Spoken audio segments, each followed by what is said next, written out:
women's collect. So we'll start first with a very brief introduction on the webinar series on women's collective action. So in recent years, there are a number of organizations that have embarked on research or learning initiatives related to how women organize to access markets. And some of these organizations, such as IFPRI or ODI, CARE, CODI, have already been in contact with each other through the Women's Collective Action Research Project that Oxfam is leading, as well as other venues. But it became evident that quite quickly that a more, proactive space for enabling wider sharing of work on this issue was needed. So Oxfam, CARE, and CODI have come together to co-organize a series of women's collective action webinars to enable different organizations to share their research and engage in discussions. So you can see here that there are, CARE, CODI, and Oxfam are coming to this conversation with different perspectives.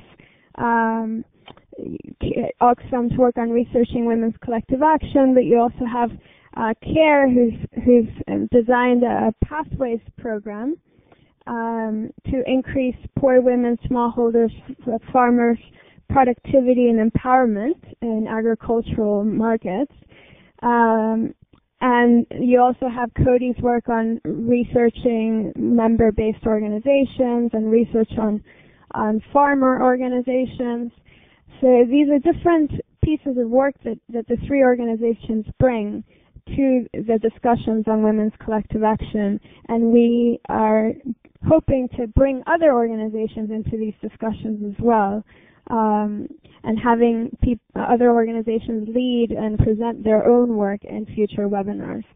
So just a quick overview, roadmap of the webinars, just as a reminder, especially since some people are new to the webinar this week.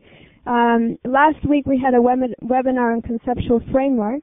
Now we are doing a webinar on typology of collective action, and these two webinars actually are giving us some valuable inputs and feedback that we are going to be incorporating into a synthesis paper that we'll be presenting in the third webinar, which is synthesis of findings.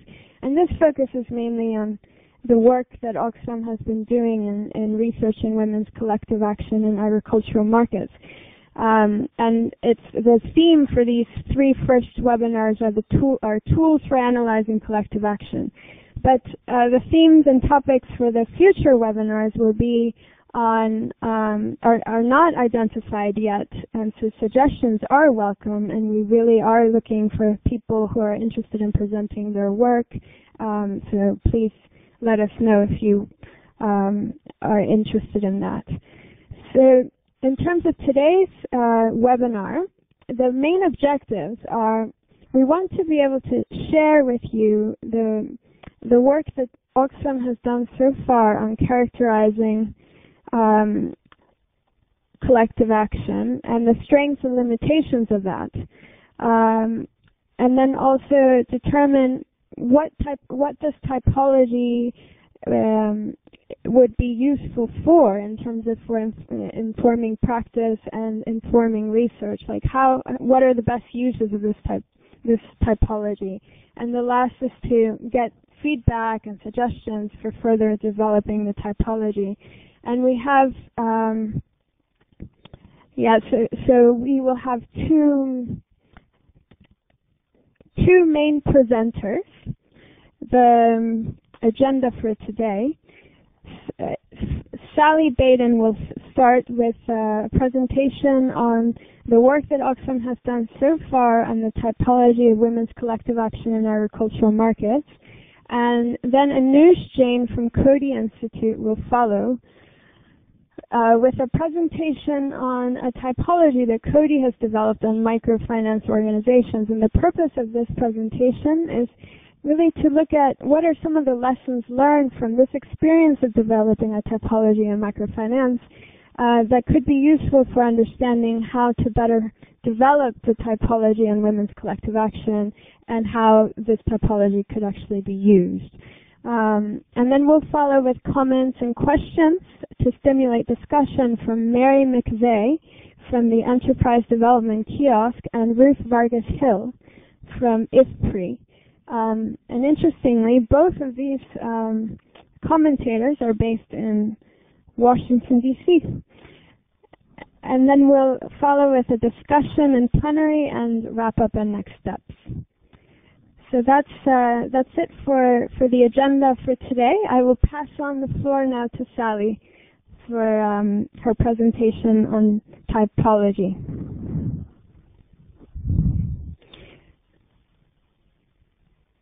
Anush has a question first.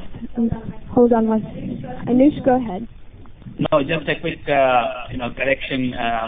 Mary is based in Chicago. Sorry? Yeah, Mary's based in Chicago. Sorry.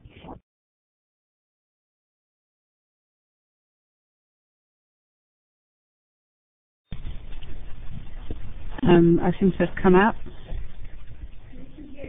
Yeah. Okay. I don't know if that was because of the video. Can people hear me and possibly even see me? Can you raise your hand if you can hear and see me? Great. Fantastic. So great to have you all online. I'm kind of struggling a bit with this webcam, as you can probably tell, in terms of how to sit.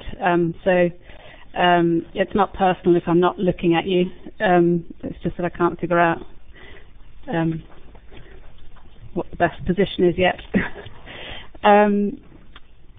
Okay, so I'm going to start just by talking a little bit about, why we're having this conversation about a typology, linking a little bit to the previous discussion we had on the conceptual framework last week, and then talk more about what we did in phase 2 of the research, and some of the sort of initial thinking emerging from that, and then basically talk about some ideas about the challenges of that and the way forward in thinking about this typology of women's collective action.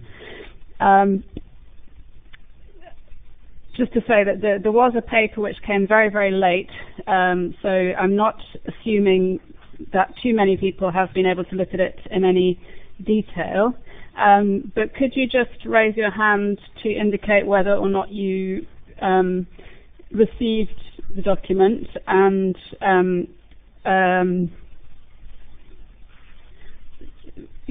potentially have it with you to refer to?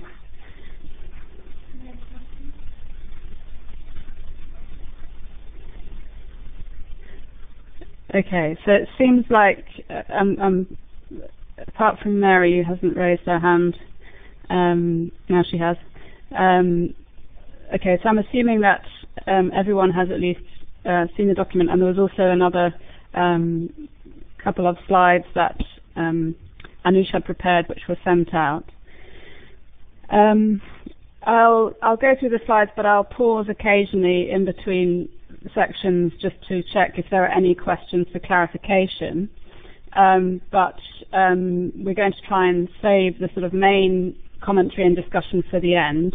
So if you could sort of focus on questions of clarification during the presentation, and then we'll take much more comment and discussion at the end.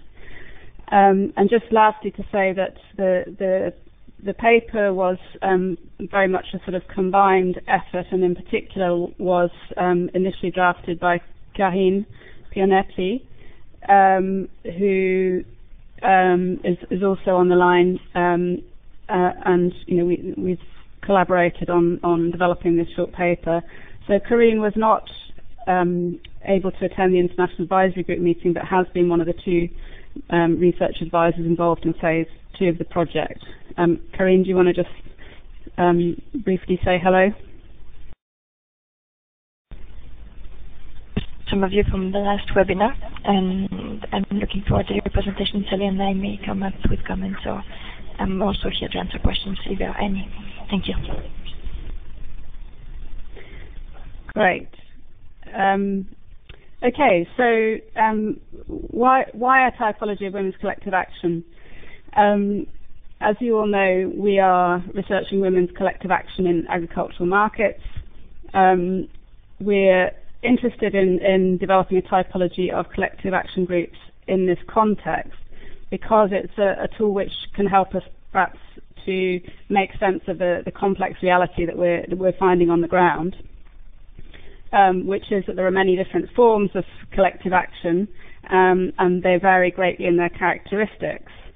And these characteristics can be quite determining on who joins, how groups what functions groups have, how they're structured, and that in turn influences how they interact with other groups or with wider institutions, market actors, and so on. And so we felt that by characterising existing groups, this would help us, in the first instance, to identify and potentially compare across subsectors and across contexts some patterns from a gender perspective, and potentially also help us to guide practitioner thinking about the pros and cons of supporting different types of group from the perspective of promoting women's economic leadership and empowerment. I mean, that's a potential rather than an actual stage of where we are, and clearly around this issue of I don't know why the sum isn't happening. Anyway, the sum is guiding practitioner thinking. That needs to also be linked to some knowledge about potentially different outcomes from different types of groups. Okay, next slide. I'm assuming that I can't move the slides. Is that right? So just going back to the conceptual framework, you will remember from last week or from the document that was sent out for the previous webinar, this was one piece of the conceptual framework. This is the central part. Underneath it, right, so I'm going to try and get the sum now. So now I'm a moderator. So underneath here was the motivation and capacity of individual women to engage in collective action. And the central section of the diagrams we described as patterns of collective action. And I think this is where the kind of interface with the issue of the typology is, in the sense that, you know, the typology has, in a sense, been informed by the way that during this phase we've characterised different groups, and you'll see in that central piece some of the dimensions that we'll come on to later. But this is also linked to a kind of dynamic process here of evolution in a group. So we're not assuming in the conceptual framework that this is static, although the typology also obviously gives us a kind of a snapshot. So in that sense, these patterns of collective action are related to the typology, but they're also about not just the range of forms and their characteristics, but the evolution of those forms and characteristics over time. So that the patterns, in effect, is a combination of the forms as well as their evolution. And that we identified last time that there were three different factors that impact very directly on this the characteristics and this evolution, which is the extent of social capital in a given context, the types and nature of external intervention, and the broad framework of gender norms and gender relations. And then either side we have these two wider sets of factors which kind of set the parameters. One is the legal and policy framework on the left, and the other is the characteristics of the different subsectors. And then all of these, in terms of how the patterns of the collective action are expressed, linked to an outcome level, which is improved capacity of women to become effective actors in the market. So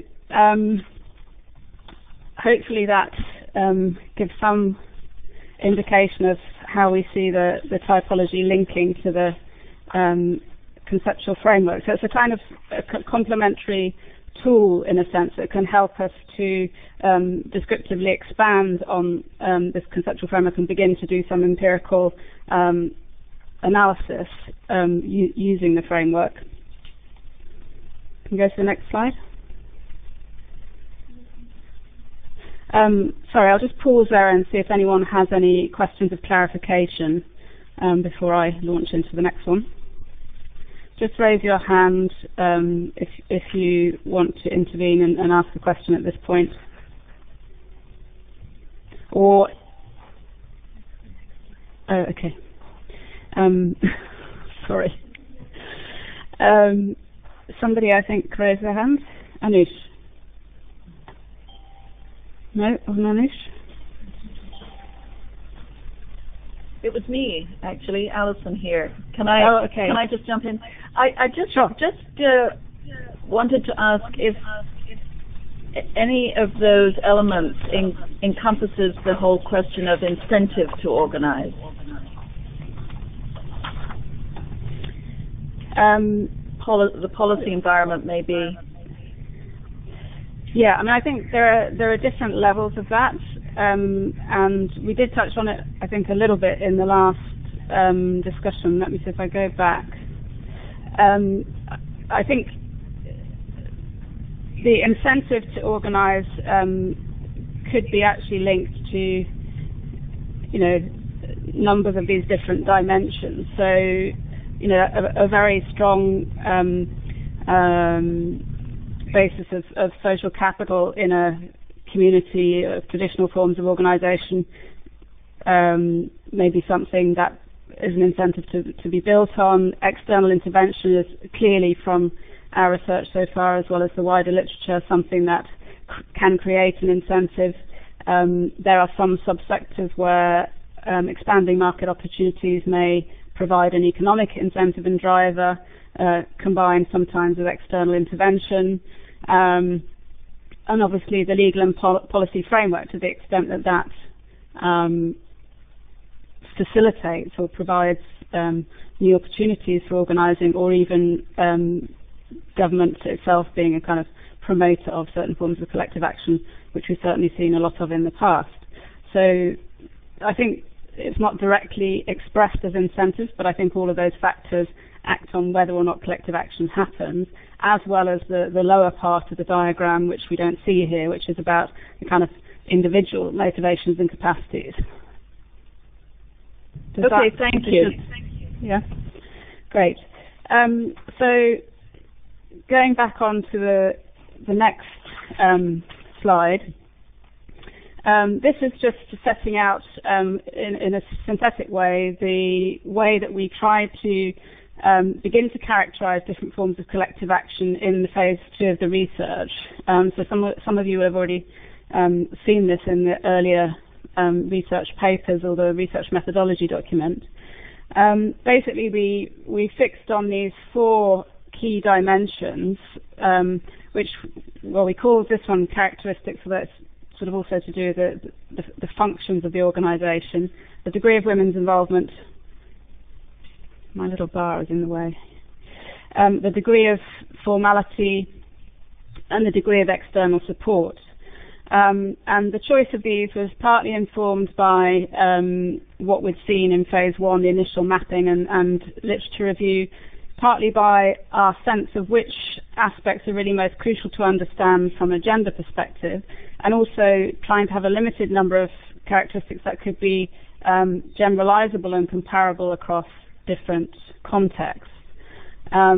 You'll see for each dimension that there were 4 different options or levels which we had asked the researchers to use in categorizing in the first instance, you know, individual groups, but then that could be ultimately aggregated by community, by subsector, and potentially even across countries and types of subsector. So I won't go through all of them, but for example, on the degree of women's involvement, you'll see that there are 4 categories. The first one was women participating in mixed groups but as fairly passive members. The second, women participating as active members in mixed groups, but not necessarily having much of a role in leadership. The third was women being both active as members and holding positions of leadership within mixed groups. And the fourth was women-only groups. So we were trying to have a sort of a nuanced understanding, particularly in this area of women's involvement, although as we'll see later that sort of became quite complex in practice. So that was the sort of generic categorization, and so how that was used by the researchers was when they went into the field, they for each of the subsectors they were working in by region, so 3 subsectors by region in different types of market, sort of shown here by the different colours. This example is just the data from Tanzania. So they identified the number of collective action groups which were engaged in those particular subsectors in 4 communities per subsector in the region of research. So what that figure in the first row represents is the total number of collective action groups engaged in those markets that were identified in the 4 communities, not the total for Tanzania, clearly. And so that's just a sort of background data to give a context for the numbers below, which in a summary form give the distribution of the groups according to the characteristics. And we've kind of collapsed them here so that they are more binary characteristics. They're in a sort of reduced form. But we can see some quite, striking things from this table, at least apparently. My finger's pointing in the wrong direction. There it is. So, first of all, that on the whole, the dominance of multi-purpose groups, with one exception, which is the Alan Blacker sector, where they're entirely organised around specialist groups. Again, a very even more extreme dominance of mixed versus women-only groups, and then equally a very striking dominance of formal groups and externally supported groups. So there'll be a bit more commentary in a second about the sort of wider findings, but this is just to give you a kind of reading off a live example from Tanzania. And I'm sure there might be comments or questions you might want to raise about that at the end. Okay. So I'm just going to go through some headlines of some of the initial findings coming out of these characterizations across the 3 countries, with a couple of caveats. One is that there are still a couple of gaps in the data, particularly for Ethiopia, and so we still need to do a bit of remedial work on improving that. And so it's not a full data set that we're working with at the moment. And secondly, there may be some inconsistencies that we're not aware of or fully aware of in how the researchers apply these criteria across different contexts and interpreted them. So, with those caveats, these are some propositions about the initial findings from that characterization. So looking at the level of function then, and much of this won't be surprising at all, and some of it may be a little surprising. We found, for example, that specialized organizations also tended to be formal and externally supported, and that seems kind of consistent that those things would correlate strongly. Equally, that specialized organizations tended to be more evident in export sectors, but most particularly in what we characterize as high-value, non-traditional exports. So with the exception of coffee, that would and possibly shea butter, that would cover most of these, where that was very much the dominant form. And equally from a gender perspective, that these tend to be mixed and somewhat male-dominated groups, with one major exception, which is shea butter. Conversely, we found that women tend to be much more present in multifunctional service and production-oriented groups. And finally, that in any given sector, in any given context, we may find the coexistence of different types of groups. So, for example, the rice sector in Tanzania, where on the one hand you have water users associations, and on the other hand you have groups which are involved in savings and marketing and labour sharing and other functions. So there's not necessarily a correlation between the nature of the subsector and a particular type of group function, although that does seem to be more the case as you get into a more specialised export market. In terms of the degree of formality, again, well, maybe somewhat surprising is that the fact that most of the groups that were identified were characterised as formal. To note that the researchers in characterising as formal collapsed formal in the sense of legally registered and having written bylaws and so on, with a more semi-formal category, which would involve having some legal recognition but perhaps not being fully compliant with that, or having more verbally understood regulations and so on. So that may partly explain that, but it certainly was striking that most of the groups seem to have some kind of formal status or be on their way in that direction. Again, another caveat may be that they're just easier to find, although we did try very hard to make sure that we were also including as many informal groups as possible. To the extent that informal groups were identified, they did seem to be strongly women-dominated or women's groups. And in some instances, they were kind of offshoots of, or kind of somehow supporting the formal groups in that sector.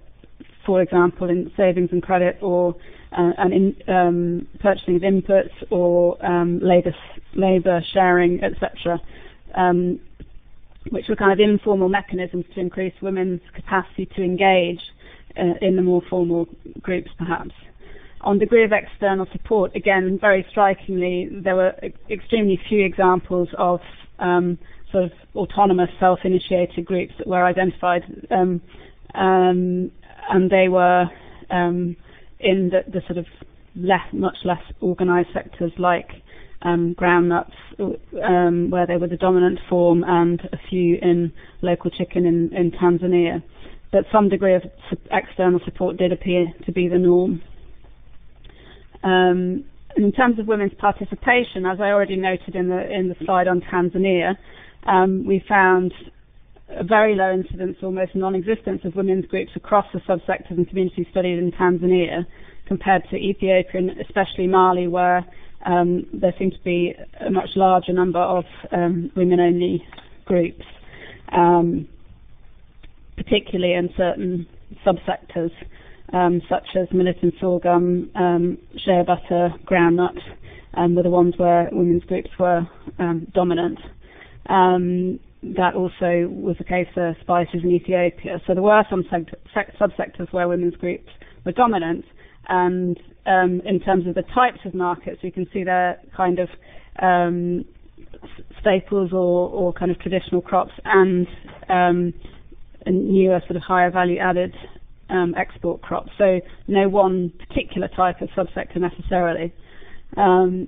Also, some additional research that the Mali team, or analysis that the Mali team did show quite clearly that women-only groups were predominant in key functions along the value chain or within the market system, particularly savings and credits, again, perhaps unsurprising, and also processing.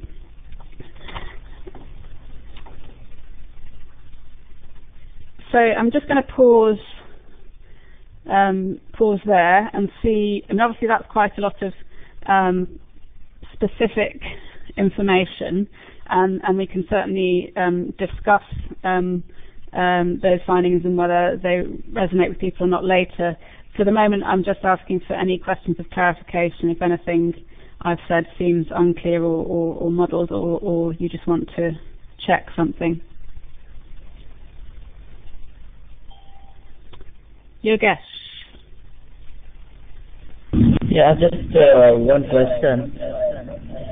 On this typology, when we talk about groups who are at the base, sort of the first tier groups, which are either accessing some input services or aggregating the produce. Did you also research or come across the second tier organizations which actually deal with these first tier groups, or was it in the same category? Thanks, Yogesh. Good question. So yes, obviously we came across them. Having said that, we took a very conscious decision that the focus of our field research was going to be on primary level organizations.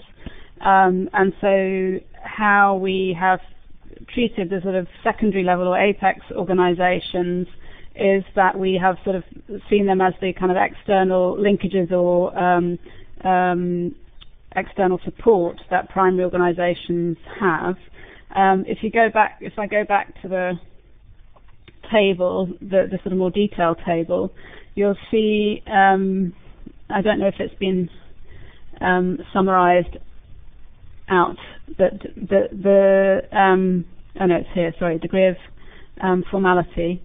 So you'll see that between A and B is a level which is both formally registered, etc., etc., etc., but affiliated to some kind of apex organization. And then B, a second category, which is formally registered but not affiliated. So we're trying to capture in that the extent to which primary organizations are part of a wider network. Does that help? That our focus is on looking at the dynamics of the primary level organizations, and to the extent that the apex organizations or federations or whatever the structure is will be a factor kind of influencing those. Is that okay, Yogesh, or? Yeah, that's fine. It's fine. I mean, it would also be interesting, I think, to find out women's participation in these first-tier organizations and also women's participation in those second-tier organizations, if at all that is under the parameter of your research. Yes, and that issue did sort of come up once or twice in the field research. Karine, I don't know whether you can recall the specifics a bit more, but I do remember that in relation to the sesame subsector in Mali, there were a number of issues that women who were part of mixed primary level organizations marketing sesame to a higher tier producer organization had about the limitations of women's role at the level of the apex organization, and seeing that as a factor kind of also potentially limiting their role. So it was an issue that came up in that sort of context.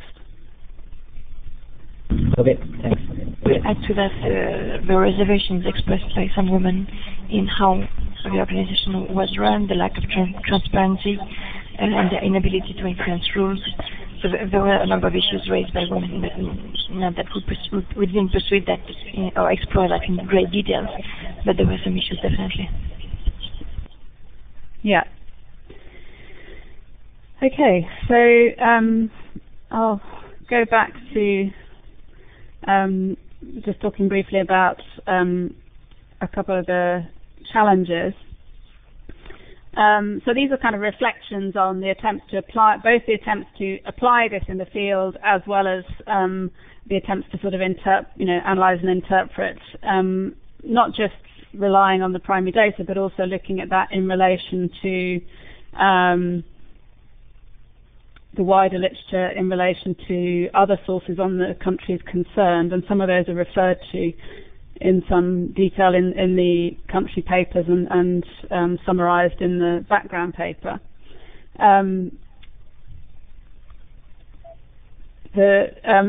seems to be a minor technical issue with the slides, but I'll just carry on for the time being. Okay, so I'm not going to go over all of the different aspects, but just highlight those which seem the most significant to think about going forward. So in terms of thinking about functions, it was clear that there were some categories of collective action, at least with an indirect, if not a direct, relationship to women's capacity to engage in markets, which our existing classification hadn't really considered, or that they didn't necessarily fit that easily. And the main one, I think, was labour sharing groups, which did seem to be prevalent across all three countries, and particularly something that women were engaged in. I mean, the other issue is that with the functions is that the significance of groups that have multiple functions, which probably, in the end are the majority of groups. We don't find so many groups that are only focusing in one function in one subsector. Groups may be covering, marketing of produce across a number of subsectors, or they will have a number of other related functions, such as providing inputs or technical training, or a number of different kinds of functions. So that sort of cumulative nature of functions may not be captured very well by the existing typology. The second issue is that what in the end I think both the researchers and we found was that on the issue of the nature of women's participation, that there were sort of two different aspects that we were sort of conflating. One is just the numbers, if you like, what are the gender composition of these groups, and the nature of women's engagement in terms of participation and leadership.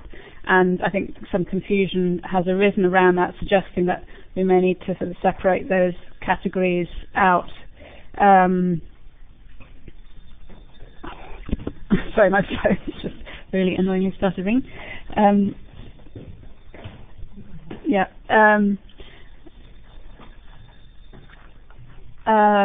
Finally, one aspect which we were sort of reflecting on as we were developing the conceptual framework, that was insufficiently kind of refined in our conceptual framework.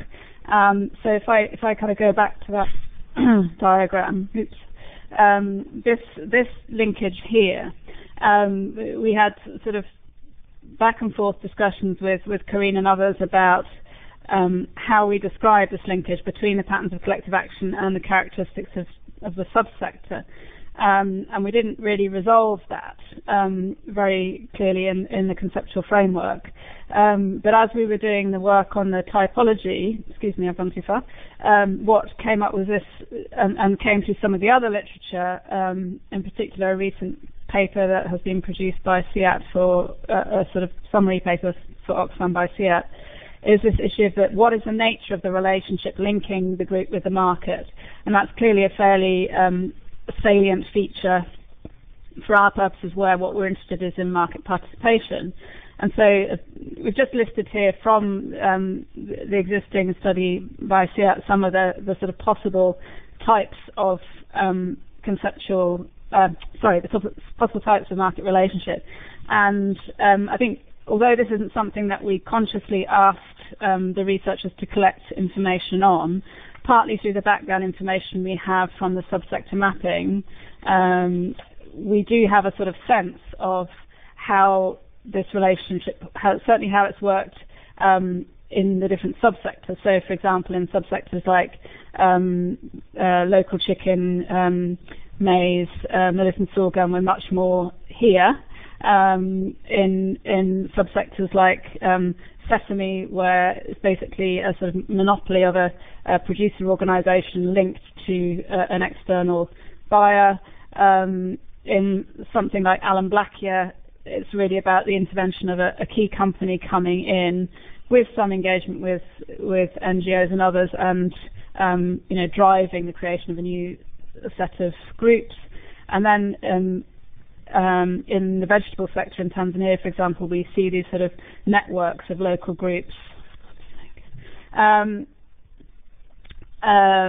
which are then sort of seeking contracts with supermarkets in Dar es Salaam. So we do have kind of clear examples of all these different types of linkages, and I think thinking through how we make our understanding of those linkages and what they mean about the evolution of the groups and the way they function, particularly for women, is quite important. So more broadly, you know, as we've been developing this short paper, I think we're sort of finding it difficult to really clearly see what of this analysis in the typology is really useful, and how can we further develop it as a tool, and the tension between the sort of complexity and its usefulness with these sort of multiple dimensions, as well as the sort of limitations of a typology in that, you know, it does give us a sort of static picture, at least in the first instance, and doesn't capture a sense of evolution. And so, you know, one thought about that is obviously that we might want to see this less as a kind of typology and more as some kind of continuum or you know, pathway, to borrow Care's terminology.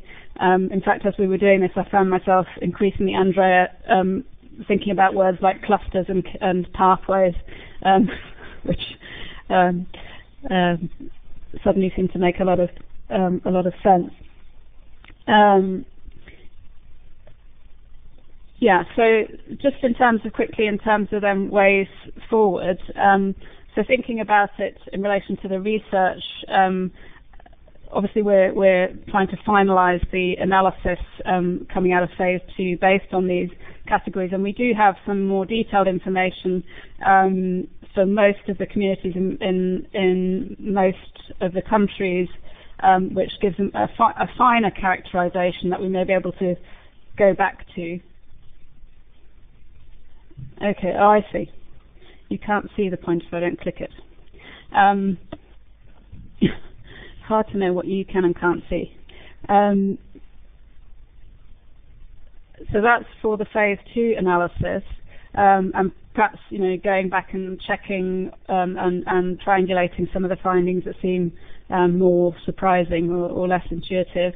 And then going forward for phase 3 research, I think this is where we've been kind of struggling a bit more, but just some thoughts about that are, in terms of thinking about quantitative research, where we may want to try to understand who is participating in different types of collective action, what their benefits are, perhaps these kind of more sort of rounded senses of a typology emerging from phase 2 can help us in you know, the design of surveys that would systematise data on who is participating in which type of groups. So perhaps these categories and reflection on them can help with that. A second thought is that in determining which cases to follow up in more detail, to really use the typology as a way of focusing our efforts. So rather than kind of expanding it, but actually using it as a way of deciding where is it we really want to focus our efforts. And I think Mary's comments on this last week were very helpful. So, for example, you know, finding those groups where we have not only a marketing but also other functions that suggest some kind of evolution, perhaps from a savings to a marketing function, that we might be able to explore what has enabled that to happen. So, and equally, you know, using the typology to decide, you know, are we going to do comparisons between groups that are mixed, groups falling into different categories of gender composition and or leadership, again to look at instances where women's leadership has proved to be more successful and more active, and perhaps try and understand how that has happened. And in order to do that, probably the need to separate out more the issue of gender composition from women's leadership, and to really treat gender composition as one of our sort of primary categories of analysis, slightly separate from the others. last slide is, and this is much less sort of developed as thinking, but we have been talking about ways in which this work around typology could be the starting point for some more systematic practitioner guidance, and this is something we would aim to develop to be useful for our own program staff, but potentially also others.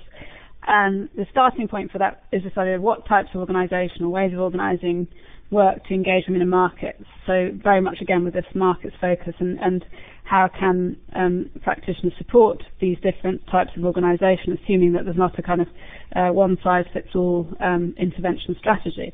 And we have talked about this quite a bit, and I think it is a potentially really useful thing to do, because just in the range of conversations we have on a fairly regular basis with colleagues, either within Oxfam GB or from other organisations or other Oxfam affiliates, it's clear that there is that a lot of kind of assumptions get made about ways of intervening that will enable women to be more active in markets. So kind of assumptions that, for example, there's some automatic kind of evolution from a savings group to some kind of enterprise, or that groups that are not structured around economic or marketing functions can easily adopt those types of functions and become enterprises. And so we come across these kind of hidden assumptions all the time, and so I think being able to have a much more sort of fine-tuned sense of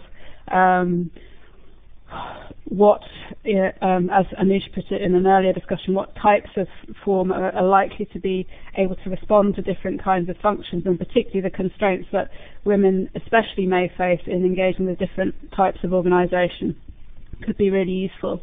I'm not entirely clear that we're ready to do this yet. It may be possible at this stage to develop some broad categories and some indicative pros and cons of different ways of intervening.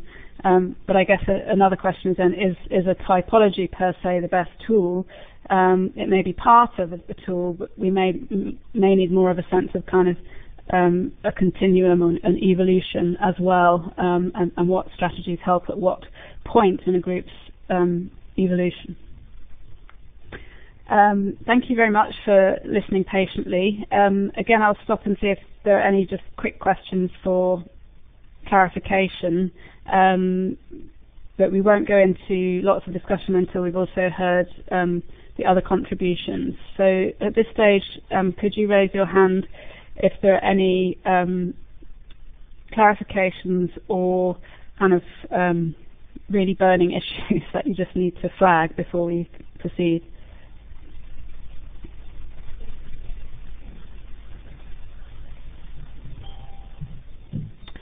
Mary, do you want to go ahead?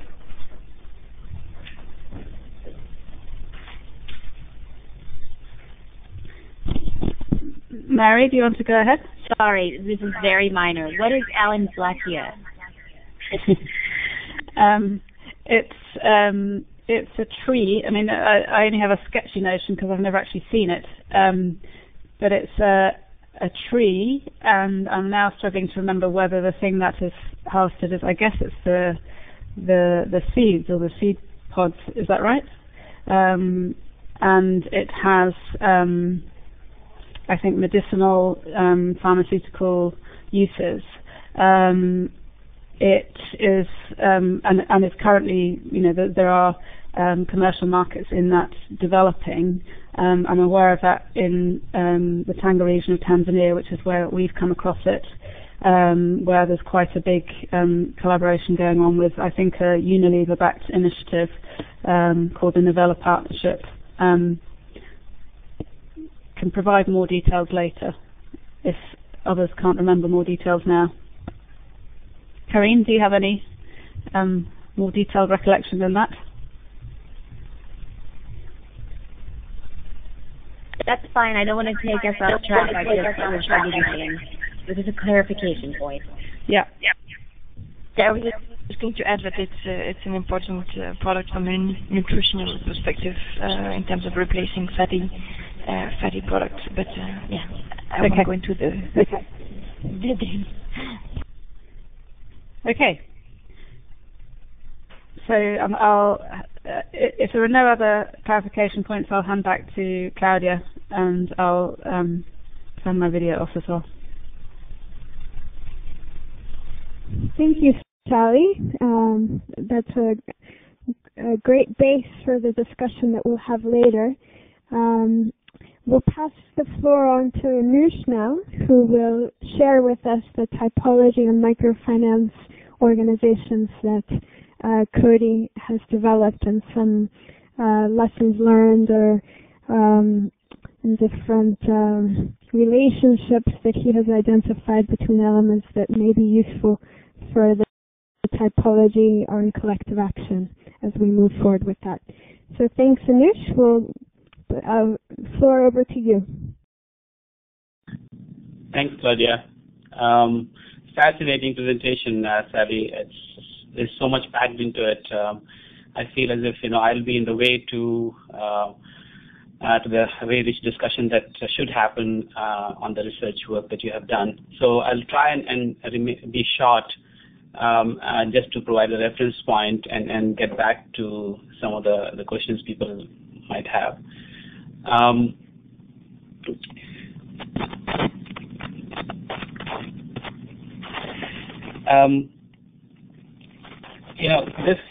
This typology has been developed by a number of people. First, I came to know about this, during my work in care,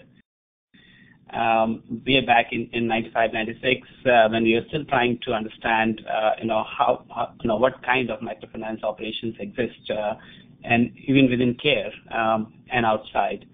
And I think just to kind of juxtapose that with some of the work that Cody has been doing in parallel, and as I joined Cody, I found a lot of parallels between the typology that was developed in care and that was evolved in Cody as part of his education program. And so the framework that I'm going to present is a hybrid version, and I have made some additions to it in the last 2 years. So I'll go through that quickly. Before I go to the next slide, I think I'll just kind of like to benchmark with the fact that this typology, is based on major trends in different way the microfinances, collectives have developed, or operations have developed. There are very few pure types, and with time there have been a lot of collaboration across some of these models. So what I'm going to present are more pure types, and then I'll also try and capture some of the complications or some of the complexities that have evolved over time.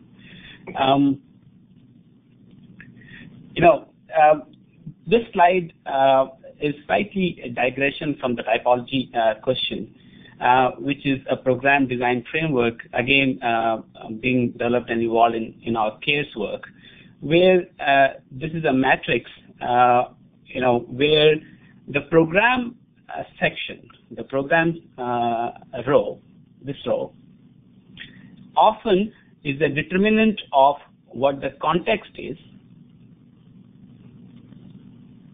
This row is a determinant of what the context is and what the goals are. Often,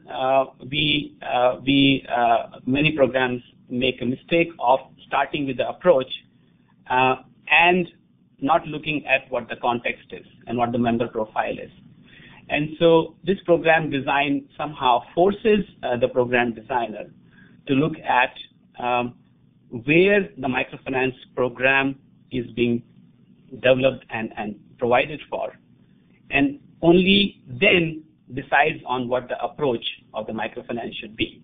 To give you a concrete example, if we try and implement Grameen-like approach in microfinance, which requires a heavy infrastructure cost in a rural area, it will be very difficult to sustain it in most parts in rural Africa.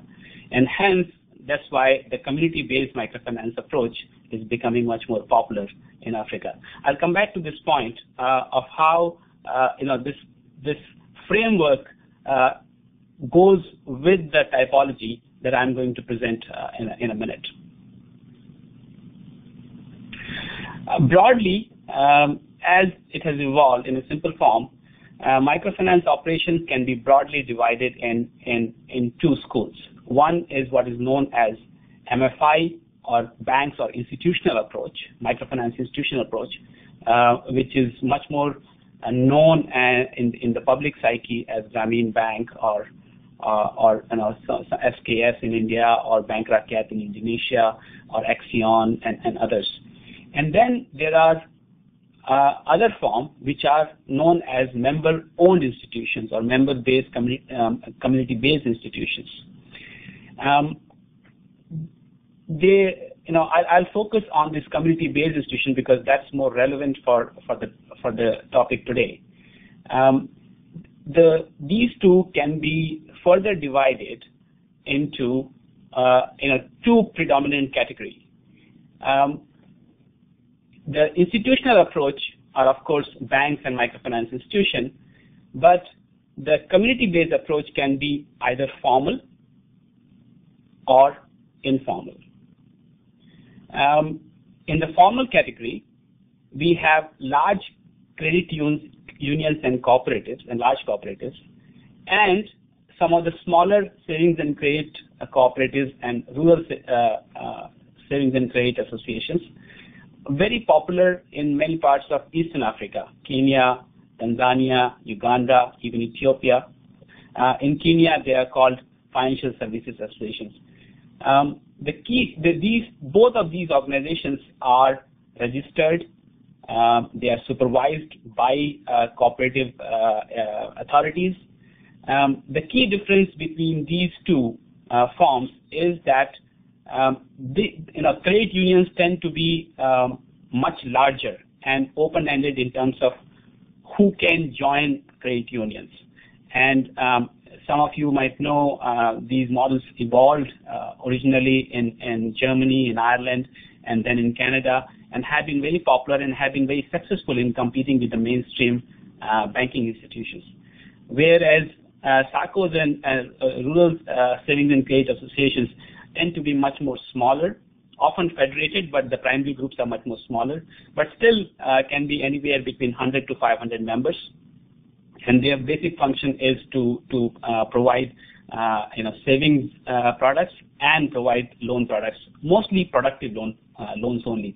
They usually don't provide consumption loans. Now, many of these two, these two forms, we have seen in the field that these two don't necessarily reach the very extreme rural areas and remote areas in many places. And that's how we have come to know about these two methodologies, what is known as self-help groups, which are very, very popular in India, and the village savings and loan associations known as by many other names like savings group, village savings and credit groups, and these are become very popular and have been promoted very heavily in many countries in Africa by a number of large institutions. Now, the key difference between the VSLAs and self-help groups is that self-help groups connect with banks, and get credit as well as open savings accounts as well.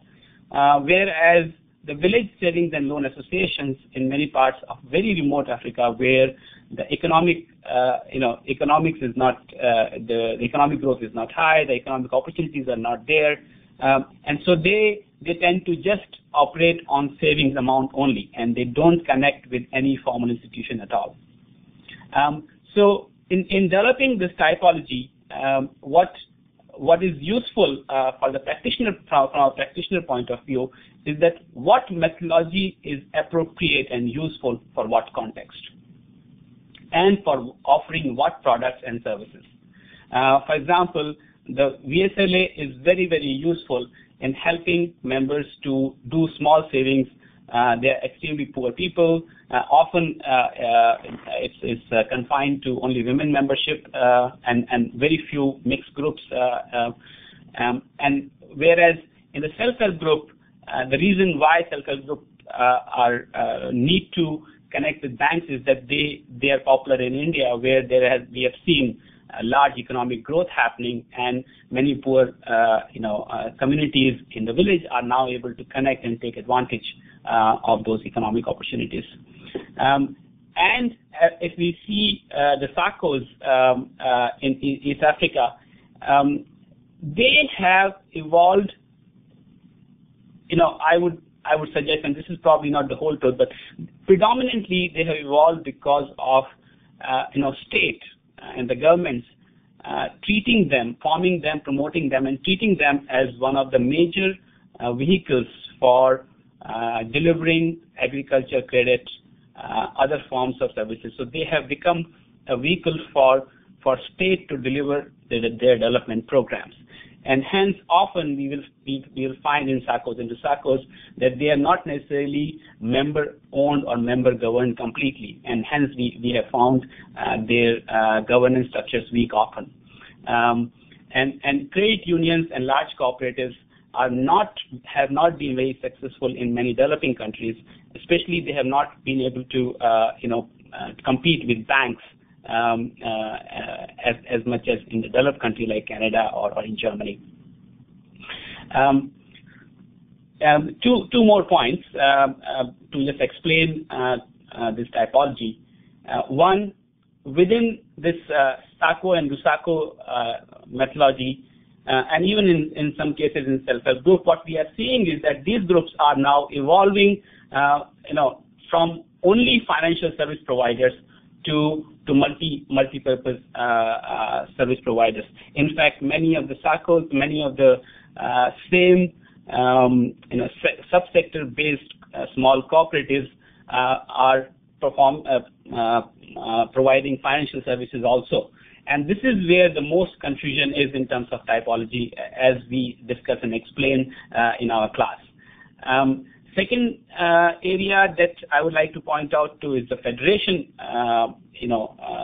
realm, what Yogesh was mentioning earlier. We have seen a number of such primary groups, including credit unions and SACCOs, coming together to form some form of federation. And these federations either are support organizations, or they also do financial intermediation. And depending on what they choose to do, there are complications and challenges in terms of their governance and efficiency in their delivery of services. So, if we look back at this framework, the way it is used in microfinance class is help participants understand the basic difference between these collectives, member-owned organizations, between VSLA, between self-help group, between SACCOs, between credit union, and how they are different from the banks and MFIs. In the community-based institution, the ownership, the governance, and the management all lies with the members themselves, whereas in the institutional approach, you have external investors and management controlling those decisions. And so that's how we define the typology of the organization. And on the left-hand side, we say, so what are the key differences between these different types? So on the first level is the issue of ownership difference. In the second type, whether they are regulated or not.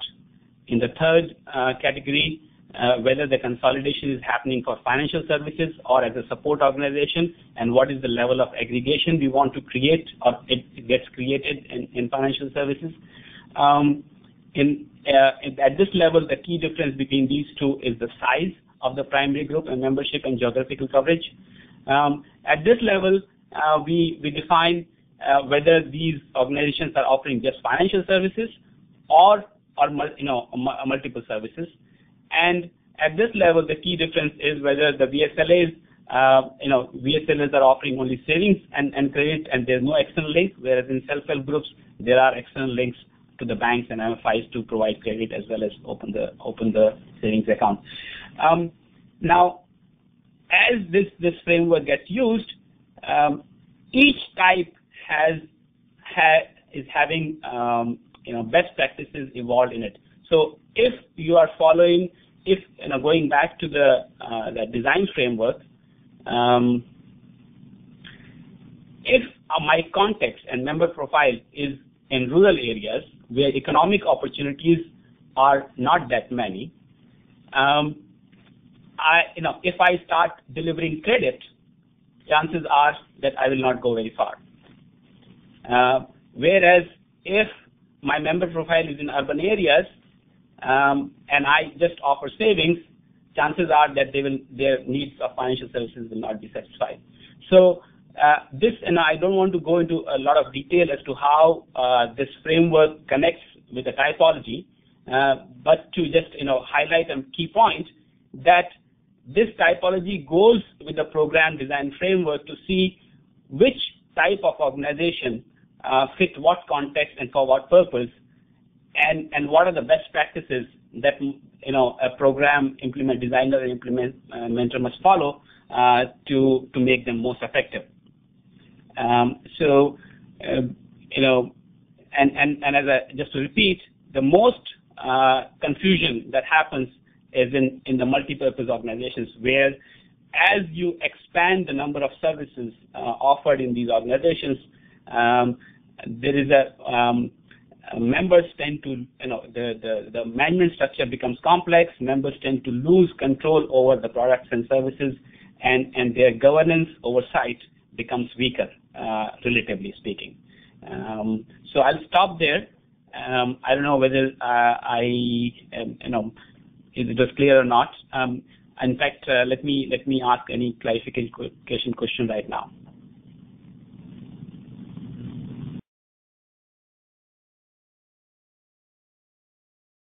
Yes, Sally, please go ahead. Hi, Anish. Just was a comment you made about the distinction between self-help groups and village savings and loan associations or savings groups that I didn't quite understand.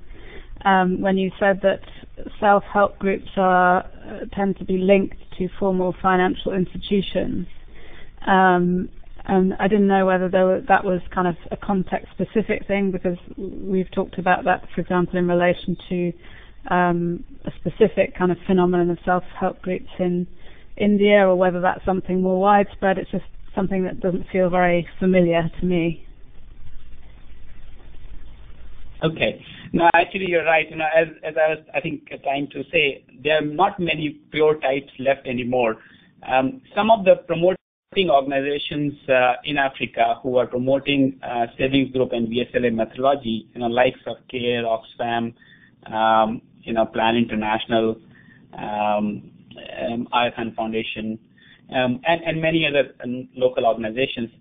They are many of them are of the view that when we link VSLAs with the formal institution, it interferes with the transparency, with their self-control, with their management of their function, and these small primary groups do not have a lot of complicated, complex financial needs. So why link them with the formal institutions? Having said that, many of these VSLAs, despite what some of the promoting organizations are doing, are going ahead and creating second-tier institutions, linking with formal institutions like banks and marketing institutions. As you, in your own research, have found out, many of these savings and credit groups are linking with formal institutions. So now they are evolving and developing the characteristics of what is otherwise known as popularly known as self-help groups, borrowing the term from India, where the predominant design of self-help group has been to create sustainable, self-managed women's organizations in the village, which then are linked very actively with the formal institutions, including banks.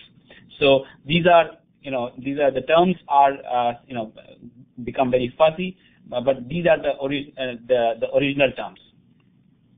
Thank you very much.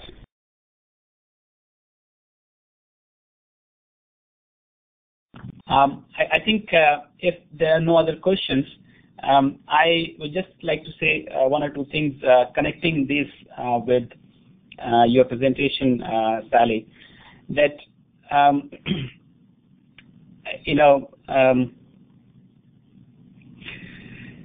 what we have found in the microfinance classes, practitioners saying that if each function that the collective is offering or performing, there are some best practices behind it, and those need to be very rigorously followed. For example, if a small self-help group is offering savings and credit services, then it must follow certain rules. It must have certain norms. It should have certain degree of oversight, account keeping, drawing of financial accounts every 3 months to 6 months or a year. So there's a whole set of do's and don'ts that come with performing that particular function effectively. And as promoters or otherwise, when the groups themselves decide to do multiple functions, and if they don't follow certain best practice norms in performing those functions, they tend to fail. And that's that. So if a self-help group federation decides to also promote marketing as a function, they need to think through what structure, what systems they need to put in place, and how that will be governed and managed to be able to perform that function. It is not an automatic choice for groups to make, and often groups can decide, even if there is a need and demand, to not perform that function and create a separate institution to be able to offer that service, rather than integrate that within the financial services. And so there are different schools of thoughts within microfinance on this, and whether you want to integrate or not. There's another school of thought that financial services in itself are necessary but not sufficient condition for people to get out of poverty, which means that if we are not able to influence the market conditions, these people, just by accessing savings and credit services, will not be able to change their economic realities. And hence, there is a need to intervene in the market in terms of marketing services, in terms of inputs, in terms of labor management and things like that. And hence, microfinance should take a much more broader view and allow these innovations to happen in these organizations. So these typologies help us understand these dynamics between different players and different collectives, and the frame allows what different interactions that are happening across of these forms of institutions. Thanks.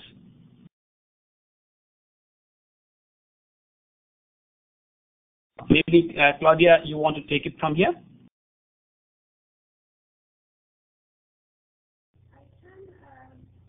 I can, but I see that there's a question from Karine. So let's, if there are more questions for clarification related to Anusha's presentation, please raise your hand. Karine, over to you. Thank you very much, Anush, for this presentation. It's very sort of enlightening to see something sort of accomplished, or a process which has led you to a typology which is fairly well structured and has all the ramifications, where we are in the process of trying to set something up of this sort for women's collective action. Just taking from your last comment, when you're talking about best practice for different types of groups, and you gave the example of self-help groups and some of the rules and norms which have been identified as ensuring that the group will be able to sustain over the long term. Are you in a sense suggesting that one approach for us in the next phase of research perhaps could be to identify best practice also, for instance, in an informal group run by women doing marketing in a particular subsector, what might be some of the boundaries of activities or leadership functions or different characteristics, and sort of defining the boundaries of what would make such a group successful or sustainable in its action? Yeah, I think that will be helpful. I think Mary was mentioning it last time in the last webinar, is that if we can identify what works and what are the factors behind those successes. Either we integrate them in the typology if it can be made generic enough, or if we can't say that with certainty, then develop some case studies around factors that contribute to those successes and develop a sense of what those best practices are. Then I think that will be very useful from a practitioner's point of view. Absolutely. Great, thanks. Great. Before we go on, I also have a question. Anish, I'm taking off my moderator hat for a sec. I was wondering if you could just quickly tell us some of the hypotheses that about different forms of collectives, of microfinance organizations, that this typology has helped you explore or understand better. Can you repeat the question again for me? I didn't get the gist of it. Well, I imagine that you have different hypotheses about how some of these organizations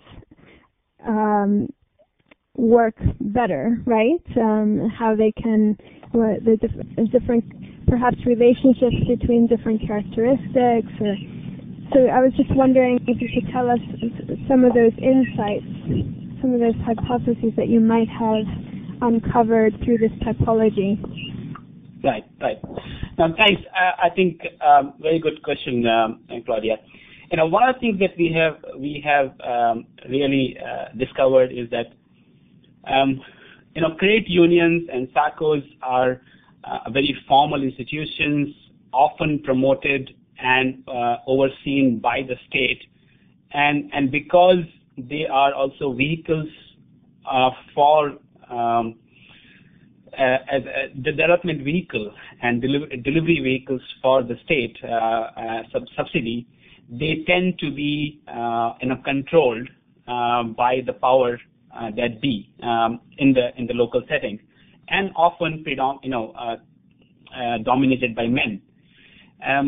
Whereas, and I have a working hypothesis, which I think quite well established, that the reason why self-help groups, the need for self-help groups and BSLAs have evolved over time, is that the excluded groups, the extreme poor groups, communities, the women who are not able to very naturally engage in these formal institutions, find these informal groupings much more inviting and friendly and appropriate for their needs, where they are able to design their own products. For example, credit union will not give a small loan to a woman if her child is sick, whereas in the VSLA and the self-help group, the group can decide that yes, this money should be given to her to immediately take care of her child, and so these informal groups have evolved and are serving a very very critical need for certain category of people, especially women, in many parts of Africa and Asia. And I believe in the last course we had a couple of participants coming from Latin America, especially Peru, who exactly kind of agreed to this hypothesis and said, yeah, this is exactly what is happening in Peru as well. So there is that interplay that's happening between this. Just one more point, I think, and this probably is, I don't know this for sure, but some 25 years back, Indian government decided to recognize self-help groups, which are informal groups, unregistered, as a legal person, and that allowed all forms of formal institutions, including likes of Unilevers and others, to get into formal contracts with self-help groups, which was not otherwise possible for formal institutions to get in contract with these informal groups. And that is one of the reasons how women have become much more visible in the development scene. If these self-help groups and VSLAs were not to be available for them, then it would have been much harder for them to join the cooperatives and credit unions and take leadership role and be an actor to link with external institutions. So this has become an alternative means for these vulnerable and excluded and groups and women groups to interact with the rest of the marketplace. And because of a policy shift that India did, and probably that's happening now in places like Mali a bit more, or maybe in Tanzania, but I'm not too sure what is happening on the subsector front. I know a bit more on the microfinance front. Thanks. Great, Anush. Thank you very much. Yeah, your presentation was fascinating. It's quite interesting to see some of the overlaps in terms of the characteristics that you used for your for microfinance organizations with the types of characterization that we've used for the collective action typology. I can also see there's the way you've had to show how the typology is linked to program design framework also gives us a glimpse on how you can actually use the typology for program design, and then also for understanding the dynamics of collectives and the best practices for different types of groups. So yeah, this has been very insightful, and we'll now just pass on to the two commentators. We'll start with Mary. Just 5 minutes. What are your impressions so far of what you've heard? Anush, go ahead, and then we'll pass to Mary.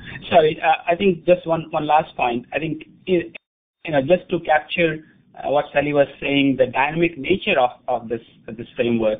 What is happening in the recent time is that technology is making it much more possible to link the institution approaches with the community-based approaches. For example, mobile phones and the experiments of M-Pesa in Kenya, and now it is e-exchange in Rwanda and South Africa. So the likes of self-help groups and BSLAs and SACCOs are much more able to link and work with the banks and microfinance institutions rather than just compete with them. And so the field is at a very crossroad as to how these different institutions link with each other to strengthen the services rather than compete. Thanks. Great. Thanks, Anush. So, Mary, if you have any comments about how this typology on collective action could be used to hone into specific aspects of collective action, or any other comments that you may have about what we've discussed so far today. Over to you.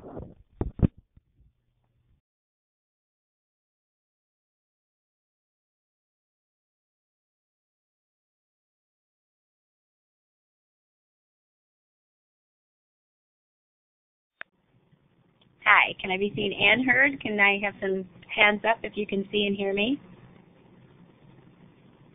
Great. I did take a picture of a slide, and I'm trying to post it, but I'm not quite able to do that. So if anybody has any tips, that would be great. Meanwhile, I'm just going to flip over to the slide so I can read it. I think this whole conversation is very, very important and very helpful. As I said in the last webinar, farmers' organizations are a very critical element of just about every private sector and enterprise development strategy that attempts to reach rural people. And so, in particular, understanding how these types of organizations in their various forms work for women is critical to ensuring women's equality and empowerment through private sector and enterprise development. So the topic overall is really important. And obviously in doing this kind of research, typology in general is very helpful for understanding and processing the complex information and the complex situation in these settings. Sorry, I'm just moving around because I work at home and the garbage man came, so get some light in here.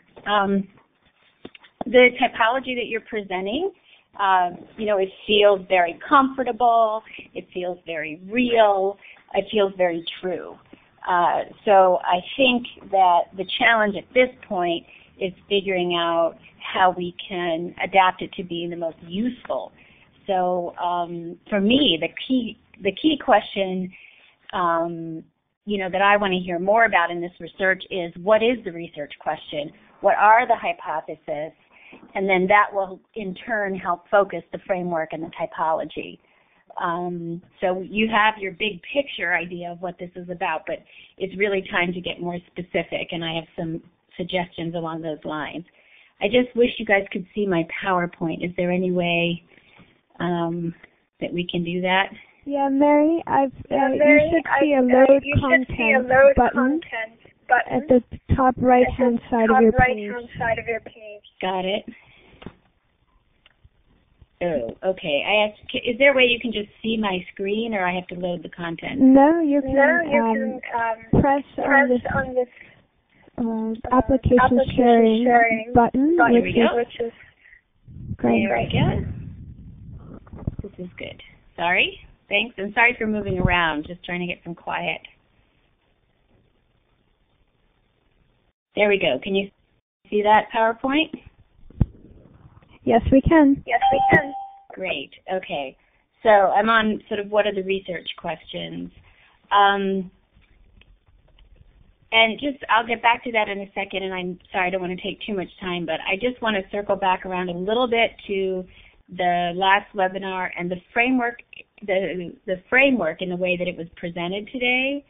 And I was much more comfortable with the framework the way it was presented today, as both an analytical tool and a causal model, as long as that individual part that you were talking about has that double arrow, with the collective action in the middle and the what's going on in the market and what's going on in the other contextual factors and what's going on in the individual and household level, influencing what's going on in collective action, and also what collective action activities are happening, also influencing those other things. It's a very complex dynamic, and all those factors together will then contribute to women's equality and empowerment and what that status is. So I just wanted to comment that I'm much more comfortable with that.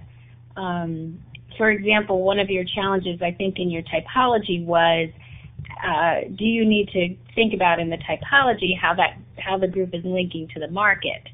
Well, that will come in when you talk about, well, what's going on in the subsector and how does the subsector structure or the value chain dynamic link to the collective action group. So I think the framework might address some of the typology questions and challenges that you brought up, is what I'm trying to say.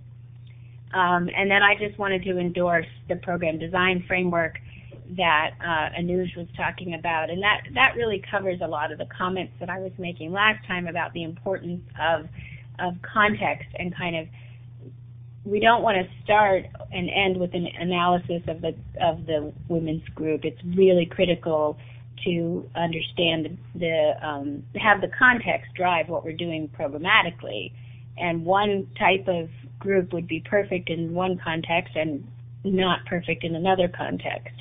And similarly, in some contexts, there is a lead firm around to work with, and there may be ways in which women's equality and empowerment can be improved using a lead firm approach. But in other situations, there may be a huge network of self-started savings and loan associations and no lead firm to be found anywhere, in which case you're going to take a different approach to women's empowerment and equality. So it may not be a question programmatically of choosing one of these types. It may be a question of the context presenting to you what some options might be, and then you can assess those options and decide in this point in time with this particular crop, because it's typically a men's crop, or with this particular crop because it's new and we can introduce it as a women's crop. All these contextual factors will really influence the type of group that you set up. So this sort of brings me back to the research questions, and I think I have a little thing here, where the research questions and the typology should really influence each other, because why are you coming up with these types? What decisions are you trying to make based on those types? What information is it that you want to know? Then that will tell you what the criteria in the typology are. So the kinds of things I'm thinking about that your presentation brought to my mind are, the first thing is, can we use this typology as some kind of a measurement tool? No matter what the registration or structure of the organization is, we could think about type in terms of what kind of benefits and what kind of power do women have in the institution, and that would help us assess whether the institution is working well for women or not. So that in that question, it would be, the assumption is that the characteristics or the registration and the structure and who started the organization matter less, or they can vary a lot. But what you want to know is, are women getting more benefits than they're getting in? Are they getting increasing benefits over time? Are more women being reached over time? How is the structure impacting women's equality and empowerment? Are women gaining power and equality through that structure over time? So you can kind of think of the typology as something to use as an assessment tool. Another attack would be which type is, I think more where you're going, is which type or which structure is better. And adding the program design framework on, you would say, well, which type or which structure is better in what context? And then, as they've done in microfinance and as Anuj is saying, if we know that there's at least 3 different structures, we know 2 structures typically don't work for very low-income rural women, and 3 structures typically do, then what you want to do is say, well, what context do each of these work in, and what are the best practices for each type? Another thing that I often do is, what are the elements and the principles that work across different types of groups? So let's say there's 3 different types of groups that can work, and it just happens that, in Mali there's a lot of village savings and loan associations. In Kenya there's a lot of lead firms or multi-sector women groups in one area of the country. So no matter which type of group you're working with, what are the elements that are going to support women's equality and empowerment? And are they different for a mixed group versus a single gender group? So these are just examples of the kinds of research questions that will matter, that will help practitioners make programmatic decisions, and how you need to get, I think, a little more focused. And then that'll help with the typology. And this last slide I'll just send to you. It's just an example of the different kinds of environmental factors that we should be looking at when we look at what kind of collective action will work, and also what the possibilities of collective action are. And just as a quick example in terms of the sector environment, the crops that you talked about in that line, the first question that comes to my mind is, who typically is responsible for those crops? Are they male-identified crops or female-identified crops? If they are, depending on which crop they are, then what's the role of the other gender in producing those crops? And then also, in a particular community, coming back to the gender environment, what's the percentage of female-managed farms, whether it's because it's a female-headed household or the husband has migrated?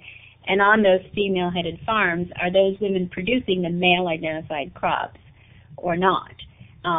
So those are the kind of contextual things that just immediately come to my mind, because I feel like until I know those factors, I don't know how useful or important a farmer organization for that particular crop would be for women. Is it even relevant or isn't it?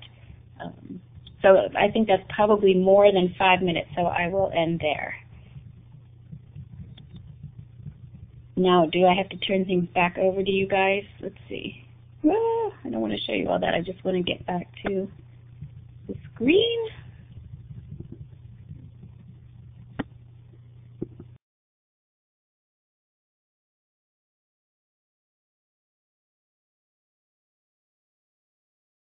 Thank you very much, Mary, for your comments. Yeah, it's actually really helpful to have someone who hasn't been as involved in the research to, kind of help us take a step back and see how this typology can inform the research. And some of the questions that you've mentioned are questions that we've been grappling with for quite a while, and then other things that you've mentioned also kind of have just kind of new insights for us. So thank you.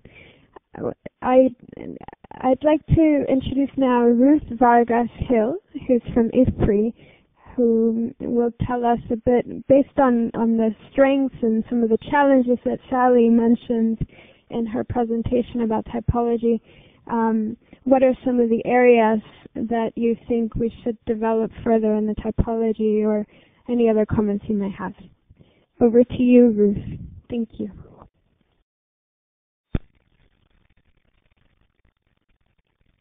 Hi, everyone.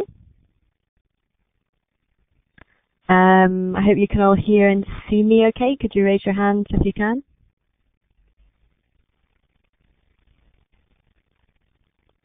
Okay, so I think that everybody can. That's great. Well, I think I'd just like to start by saying that I see myself as somebody on this webinar to learn more than to contribute, because I'm actually very new to the idea of working with typologies. And so I have a real interest in this research and the research being undertaken in this project, and on some of the questions that it's tackling, but I'm definitely a newcomer to thinking about how to put typology together. So I found the presentations extremely interesting and thought-provoking. So I'm just going to offer 3 comments or questions that were in my mind when I was hearing the presentations and thinking about how a typology fits into this work. And apologies if they're not very useful.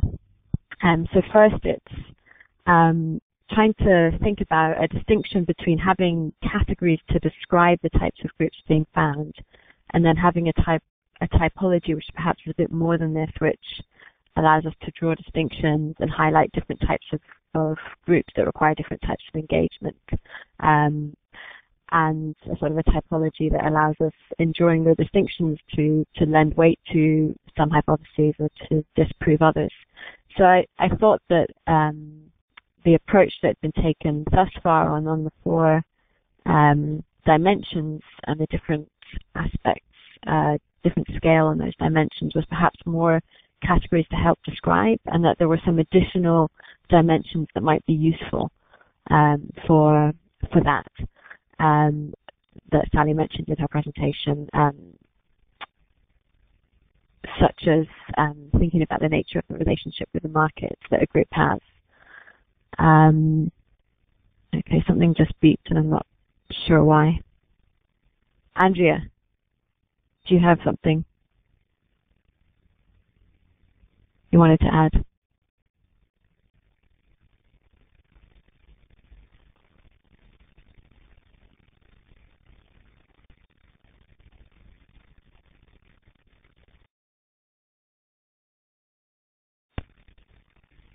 Go ahead. She said not at the moment.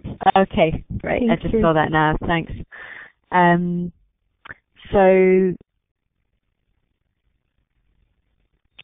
I think that having these various categories to help describe it can be really useful, and maybe keeping those categories through the research to make sure that the different types of groups that have been identified are represented in the qualitative and the quantitative work can be useful, but that perhaps for thinking as having groups that are going to be an analytical device, or that are going to help identify how people engage with different types of groups, that you might want a smaller number of categories.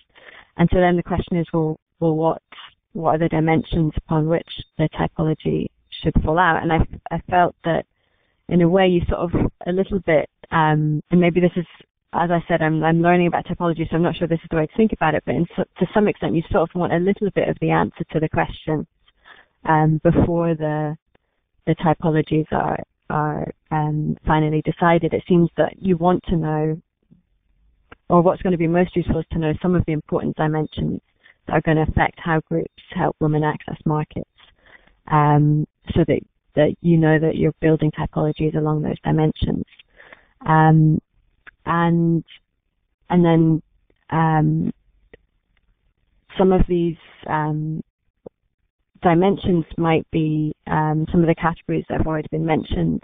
Some might be the new ones that were highlighted in the presentation, such as the nature of the relationship of, that these groups have with the market, or something specifically trying to address the assumptions of practitioners, the types of collective action, whether a savings group can become a marketing group, and women's groups versus mixed groups or something like this. And then thirdly, so needing to have an idea of the important dimensions, so a little bit needing to get somewhere along in the research to know perhaps the typologies to draw together for finalizing and presenting the findings. And then thirdly, that there would need to be some variation across the characteristics of these groups. And I noticed that when the groups for Tanzania were presented, it was actually really interesting, quite striking to see that there wasn't much variation on some of these dimensions in the binary way that they had been defined. And so I think at that point it becomes an important question to ask is, well, is that because this dimension is not so important, or is this because the dimension needs redefining? Do we need to think about women in leadership positions rather than women being members, or do we need to think about semi-formal groups rather than strictly formal or informal? So those are my three comments, and like I say, I'm not sure how useful they'll be, but thanks very much for letting me participate in the webinar. It's been very interesting.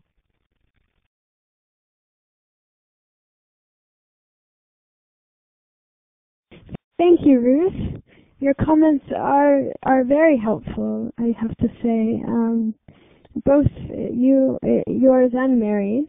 I want to open the floor up for others to comment. So please feel free to just raise your hand if you have something to say. We'll open the floor for discussion in plenary. These are some questions that we have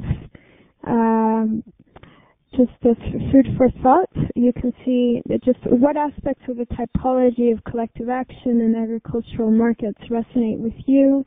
What did you find surprising? What is missing? And building on what both Mary and Ruth mentioned, what can we build on this work to integrate, to enable the typology to help us integrate research and practice and guide phase 3 of the research? So, Andrea, over to you. Hi.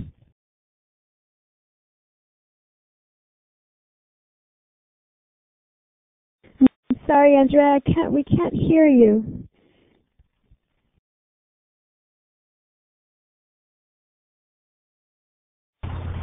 Can you hear me now? Yes, we can hear you. Okay. Thanks for the presentation, but they are extremely interesting because they came at the issue from slightly different places.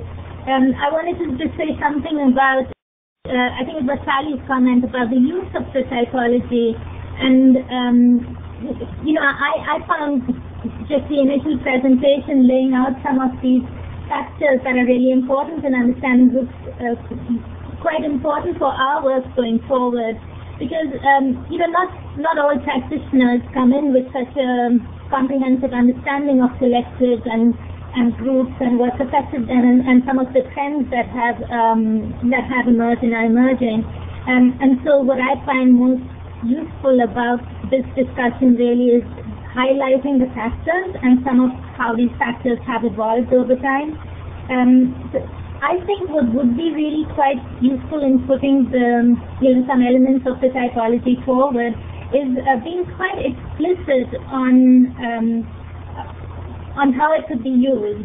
I think we shouldn't have too high expectations of it being used to drive practice necessarily, but if it can highlight for practitioners what some of the key factors are and how it can be combined then with an understanding of context and an understanding of the trends evolving, that would be a hugely useful thing in itself.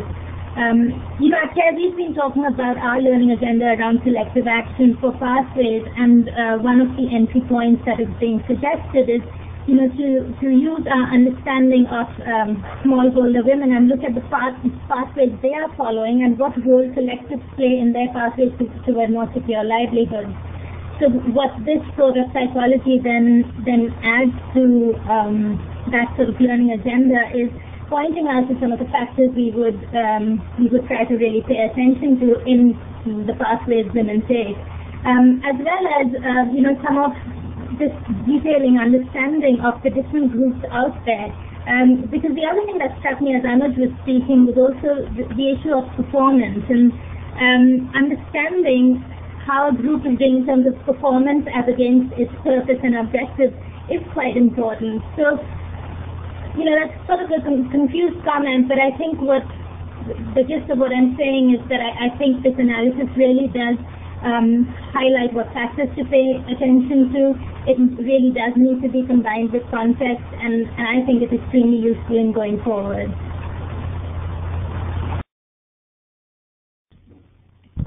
Thank you, Andrea. Celia? Hi. This has been a fascinating conversation, and I have a lot of things going on in my head. And I'll just say thank you to all of you that have spoken so far, because I'm not going to be able to attribute some of my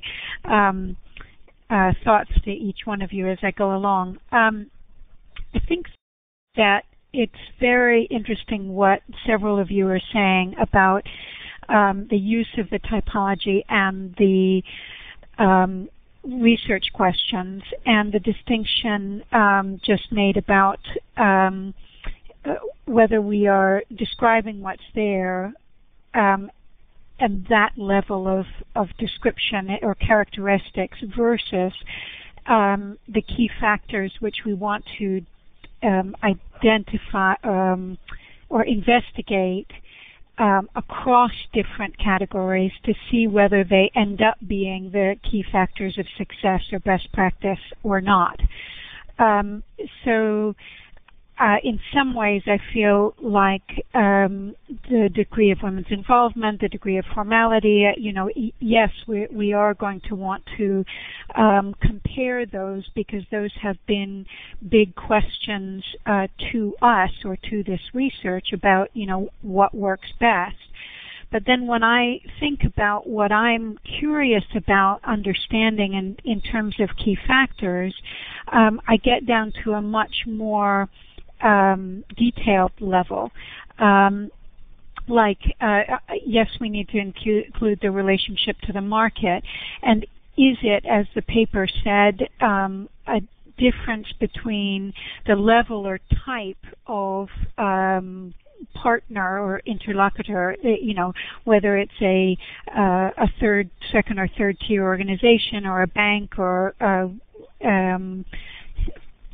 informal traders, or is it that the relationship to the market is a contract or assistance or partnership, which came out of one of the other pieces of research done. And so I would be curious to know whether it's the type of organization they're working with or the type of relationship that they have. I also was very interested in what Anuj was saying about governance, because I feel like governance hasn't quite been looked at enough yet. About, are we assuming that these are all democratically governed, or is power and decision making based on the amount of assets you have or the amount of production you have, or is it, one person, one member, one vote? is the governance and the bylaws dictated from above in the ways that kind of a state will set up groups, or is the design and control over governance defined by the membership from the bottom up? There's something in there that I feel like is missing. And likewise, the definition of membership. I remember at the International Advisory Group, the question of whether it's an individual or a household member. Is membership based on the fact that you participate, like if it's a labor sharing group, if you show up, you're a member, or is there some kind of a financial fee? So I don't think that these are typologies. I think these end up being best practices across different types of groups. And I think likewise, the whole question of, and here I'm confused about whether this is a typology or a best practice factor, about the benefits that women get, or are at least intended to get, whether it is a group that's mostly about social capital and leadership skills, whether it's mostly or about production and labor sharing, or whether it's mostly about marketing. Those are three categories in my head. So I think that's all I want to add, and apologies for my continuing confusion. Thank you, Celia. I'm conscious of the time. I was wondering if we have other people who want to make a comment. Alison, would it be possible if we stayed 10 more minutes? Do people, if you could just do a smiley face if you're able to stay about 10 minutes extra.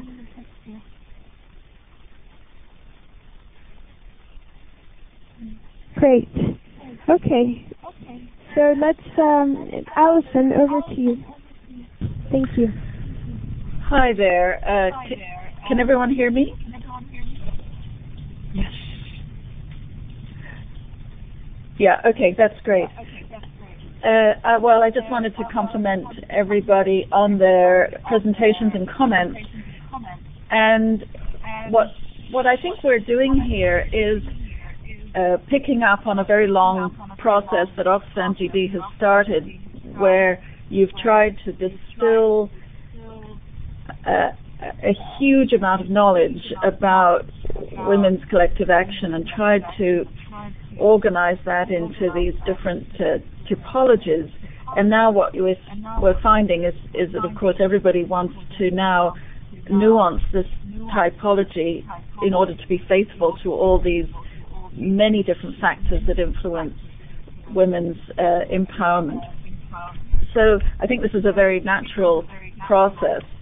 And it seems to me that really what we have here as a result of the work that you've done, that we have a typology that's useful, but at the end of the day, the type of organization or the type of collective is highly interactive with a number of other conditions or factors that determine whether or not women are actually experiencing collective action differently. So my suggestion would be that we want to be able to understand under what conditions these different types provide women with opportunity, help them to optimize or maximize the potential for empowerment, economic, political, social, or otherwise. So rather than worry about whether the typology is going to be enough, except that it isn't enough, and that we have to now capture these interactions with the context. So and that's where we start to look at best practice. We start to look at those determining factors for success. We identify those successful examples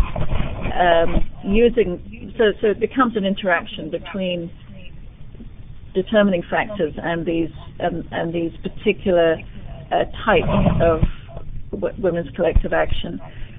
I apologize a little bit. I'm getting a lot of echo, so it's a little distracting. I'll have to figure this out next time.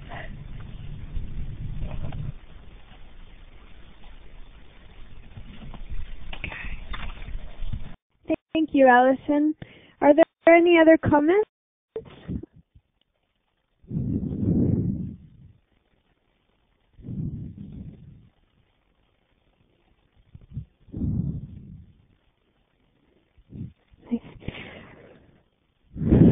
Okay, well, Alison, just so you know, we couldn't hear the echo, so it was we were good. Anush, you have a comment.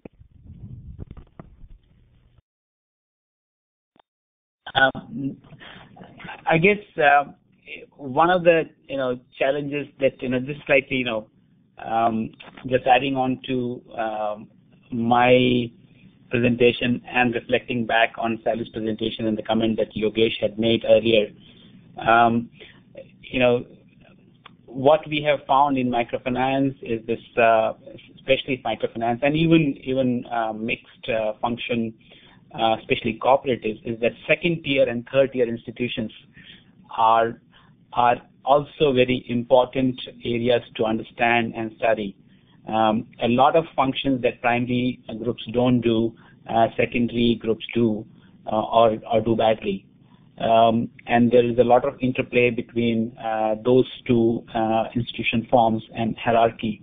And so some degree of explanation and understanding on that count, I think, will also enrich this typology, especially from a financial viability point of view, institutional viability point of view, linkages point of view, governance point of view, and these are the variables that at least I have facilitated in the group discussions, and participants really enjoy dissecting those aspects. Thanks.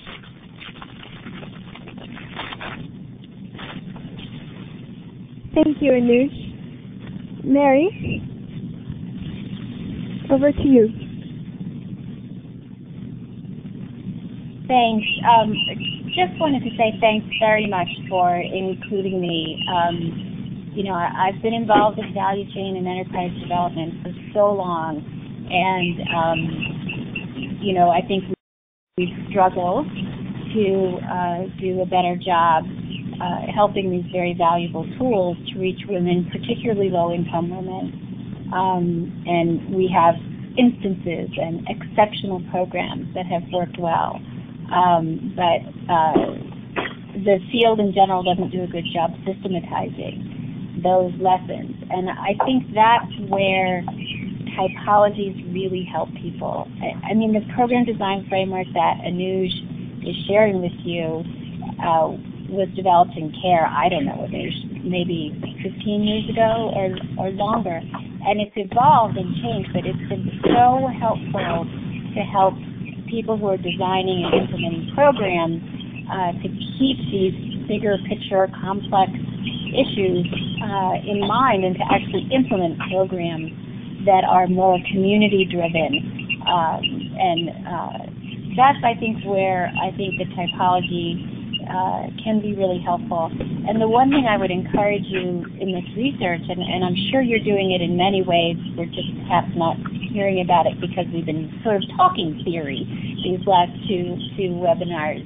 But the main thing is to start with what are the dilemmas that practitioners on the ground are facing when they are trying to help women improve equality and help empower women through collective action, through economic markets. When they're trying to do those things, what are the things they're coming up against? What are the challenges that they are facing? What are the issues they are bringing up? And if you start with those challenges, that will lead you directly to your research question, and then that will help you determine, the typology. Obviously, your typology, the one you're coming up with, is coming from somewhere. So maybe if I heard a little bit more at some point about what the practitioners you're working with are dealing with, that would help. But what you don't want to do is come up with something that's very descriptive and true, but doesn't help people make decisions. So that's where I'm coming from, is just, years of practitioner facilitated research through the SEEK network and other practitioner networks. When you let the practitioners ask the questions and bring their challenges and issues to you, then you know the kind of decisions they're trying to make, and then that can help them. And I'm not talking about, your general value chain development practitioner. I'm talking about the practitioners that you're working with who are trying to work on women's empowerment and equality. And then I think once those groups get it right, we can simplify it and work on transferring it to the mainstream value chain development people who may, for example, pick working in the dairy sector because they know there's lots of women working in the dairy sector, but then when they go to implement their programs, they work with all the highest potential farms and the most formal enterprises, and all of that's dominated by men, and then they scratch their head 4 years later and go, gee, why wasn't our gender benefits better, And the fact that that's still going on is a factor of the kind of research you're doing needing to advance, and then the exchange needing to happen. So I'm very, very hopeful because of the research that you're doing, and it's really helpful for me in the pharma organization research that we're doing with TechnoServe, which tends to be a very male-dominated environment. So great, thank you so much, and thanks for including me. I've learned a lot. Looking forward to more. Sorry, long comment.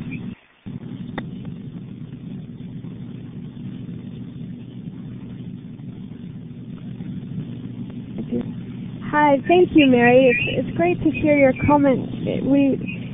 Before this webinar last week, we were having a conversation with Anush, and he did ask. We asked him, how is this typology useful for researchers, and what kind of form or version of a typology would be useful for practitioners? And he said, well, actually, the typology has to be one for both. You can't. It has to help research and it has to help practice, because that's the only way to integrate both. So we have one more comment from Yogesh, and then we'll pass it over to Sally, who will give the concluding remarks for the webinar. Okay, Yogesh, go ahead. Thank you everybody for fascinating presentations and comments.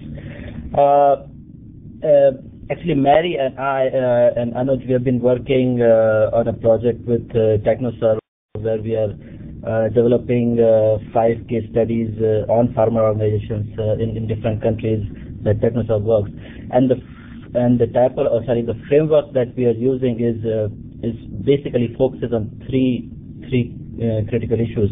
One is around the context. What context do these pharma organizations come in, be it the socio-economic context, the policy environment, the poverty, the situation of women in general.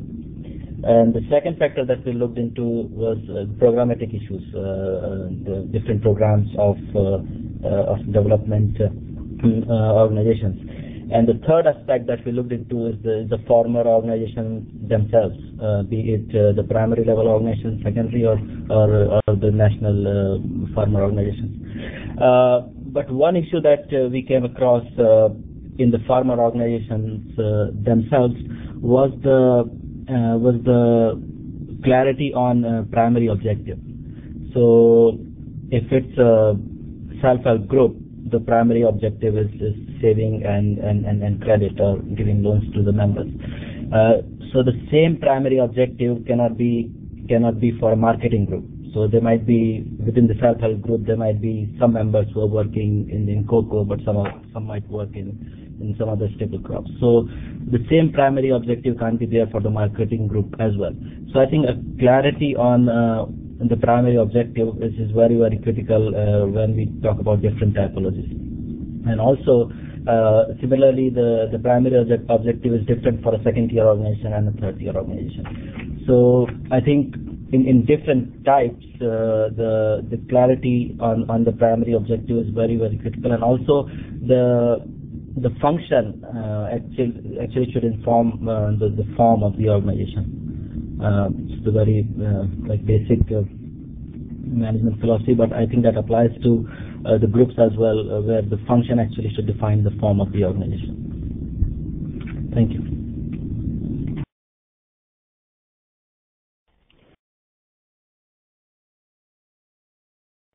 Thank you, Yogesh. And thanks also, Mary, for sharing those slides with us. Yeah, it's great to hear more about the research that you're doing on farmer organizations with techno-serve. I'm trying to end. We're looking forward to being able to read a bit more on what you're doing and hear more details on it. We will then now pass over to Sally with some concluding remarks. Thank you all for participating and for your very thoughtful presentations and comments and insights. Great. Thank you, everybody. I'm not going to take too long because we're already over our extended time. Just to say that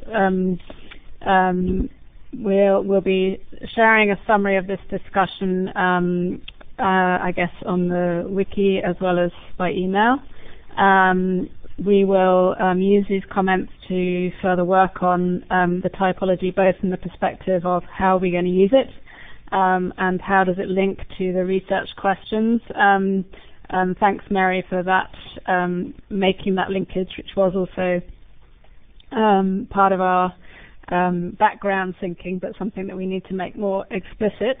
And then that will also be linked into the completion of the synthesis of findings paper. That will be the focus of the next webinar, as well as into finalizing the research design for the next phase.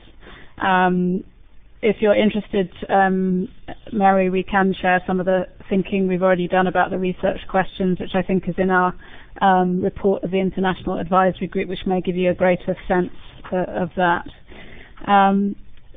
Very helpful comments, too many to try to encapsulate them.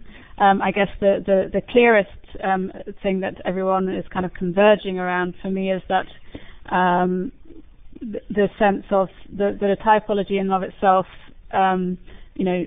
isn't that useful unless it's linked to a broader understanding of the context, the people that you're trying to work with, and those dynamics. And so intrinsically it has to be linked to that wider understanding, and also that the issue that particular forms of organization call for maybe specific types of best practice.